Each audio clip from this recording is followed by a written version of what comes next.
உடம்ப வளைச்சி நல்லா உழைச்சு பாரப்பா, அதில் உனக்கும் உலகத்துக்கு நன்மை இருக்கு. சும்மா உட்கார்ந்து இருந்துகிட்டு சேர்க்கிற பணத்துக்கு ஆபத்து இருக்கு. அது உனக்கு எதுக்கு? தாயித்து தாயித்து அம்மா தாயித்து தாயித்து. இதால பொம்பளைங்களை மயக்க முடியுமா? கண்ணும் கருத்துமே பெண்ணை கவர்ந்துடும், காதலும் வாழ்வும் தொடர்ந்துடும். கண்டா கண்ட பக்கம் திரிஞ்ச கையும் காலும் வாழ்வும் துண்டு துண்டா தொங்கும்படி நேர்ந்திடும். தாயித்து. மக்கள் கவிஞர் கல்யாண சுந்தரம் அவர்கள் தனது 29 வயதிலே இறந்து போறாரு. அவரது பாடல்கள் அனைத்தையும் அரசு நாட்டுடைமையாக்கி இருக்கிறது. அவர் பார்க்காத வேலையே இல்லைன்னு சொல்லலாம். முறுக்கு வித்திருக்காரு, இட்லி வித்திருக்காரு. அதனாலதான் பாட்டாளி மக்களுடைய உணர்வுகளை இந்த பாடல்கள் பிரதிபலித்திருக்கிறது. இவருக்கு பட்டுக்கோட்டையில ஒரு மணிமண்டபம் அரசு கட்டியிருக்காங்க. நான் அங்க போயிருந்த போது அவருடைய கிராமத்துக்கு போகணும்னு ஆசைப்பட்டேன். அவங்ககிட்ட பேசினேன். அங்க யாரும் இருக்க மாட்டாங்க, அவங்க பங்காளிங்க தான் இருப்பாங்க. அவருக்கு ஒரே ஒரு பையன். பட்டுக்கோட்டையாருடைய பேரம்பேத்திக்கெல்லாம் இன்னைக்கு கல்யாணம் நடந்துருச்சு. எல்லாருமே சென்னையில தான் இருக்காங்க அப்படிங்கிற மாதிரியான ஒரு விஷயத்த அவங்க சொன்னாங்க.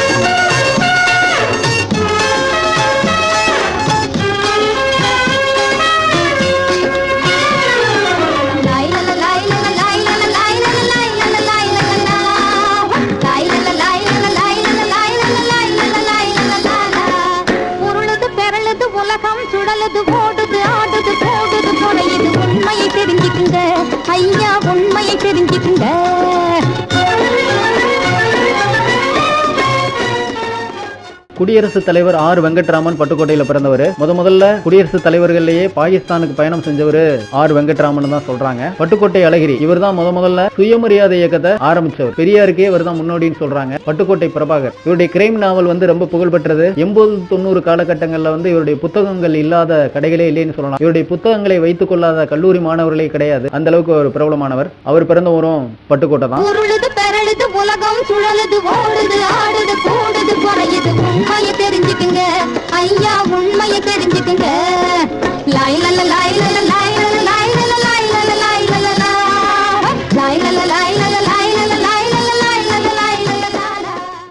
தஞ்சாவூர் மராட்டிய மன்னர்கள் தான் பட்டுக்கோட்டையை ஆண்டிருக்கிறதா சொல்றாங்க. இந்த ஊர்ல கோயில்கள் சிறப்பானதாவே இருக்கு. அந்த பெரிய கடைவீதி பின்பக்கம் ஒரு அழகான தெப்பக்குளம் இருக்கு. அந்த தெப்பக்குளத்துக்கு முன்னாடி ஒரு சிவன் கோவில் இருக்கு. அதுக்கு பிறகு இந்த ரயில்வே ட்ராக்கை தாண்டி போனோம்னா நாடியம்மன் கோயில்னு ஒரு கோயில் இருக்கு. அது பெரிய கம்மாய் பக்கத்துல இருக்கு. பார்க்க ரொம்ப அழகா இருக்கு.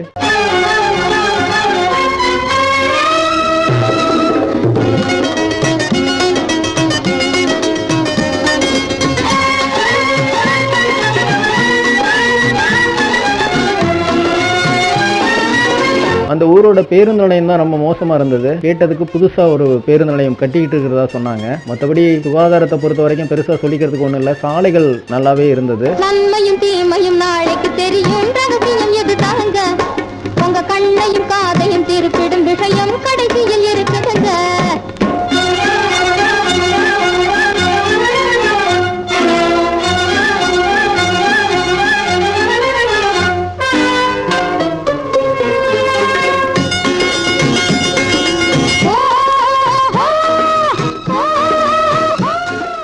ஊரும் ஊர் மக்களும் நலம் பெறட்டும், வளம் பெறட்டும். நன்றி, வணக்கம்.